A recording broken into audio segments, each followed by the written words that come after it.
From day one of Donald Trump's second term as president, cracks have begun to show in the India-United States relationship.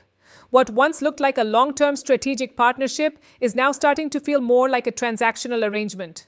First came the tariff tensions, then the pressure over India's purchase of Russian oil, and now the clearest signal yet has arrived, straight from Washington itself. The United States' new national security strategy has quietly but decisively redefined India's place in America's global calculus. Earlier, India was projected as a strong democratic counterweight to China, a trusted partner in the Indo-Pacific with shared values and long-term alignment. But in this new strategy document, India appears in a very different light.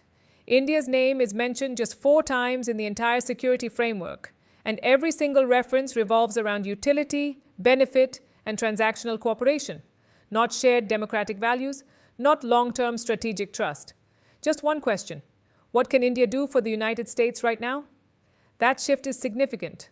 Under the Biden administration, India's growth and global rise were seen as directly aligned with American interests.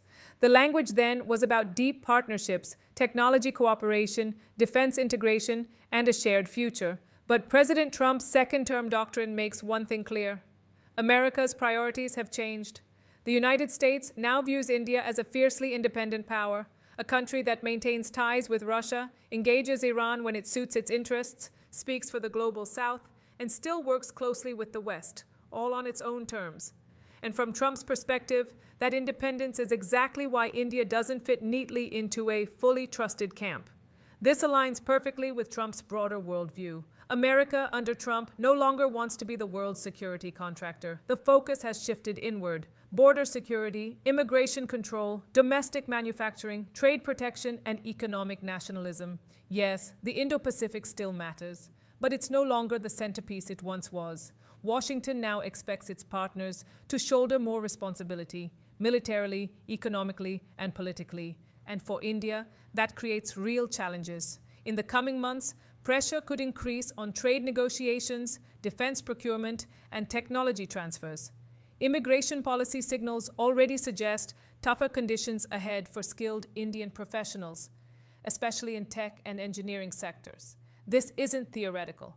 Trump's previous immigration reforms had a direct impact on Indian workers and students, and there's little indication that this term will be different. Perhaps the most telling sign is America's silence on India's border tensions with China. The lack of strong public support sends a clear message. The U.S. wants distance from conflicts where it sees no immediate strategic gain. This policy is not explicitly anti-India, but it does make one thing unmistakably clear. The nature of the U.S.-India relationship is changing. It's no longer rooted in shared ideals or long-term strategic vision. It's increasingly based on calculations, leverage, and immediate returns. For India, this is a moment of strategic testing. New Delhi now has to carefully navigate relationships with powers like the United States without compromising national interests and without triggering unnecessary confrontations on the global stage. Balance, caution, and strategic autonomy will be more important than ever, because the era of automatic alignment is over, and the era of hard-nosed geopolitics is very much back. What do you think? Is this a realistic reset, or a dangerous downgrade in India-US relations? Share your thoughts in the comments.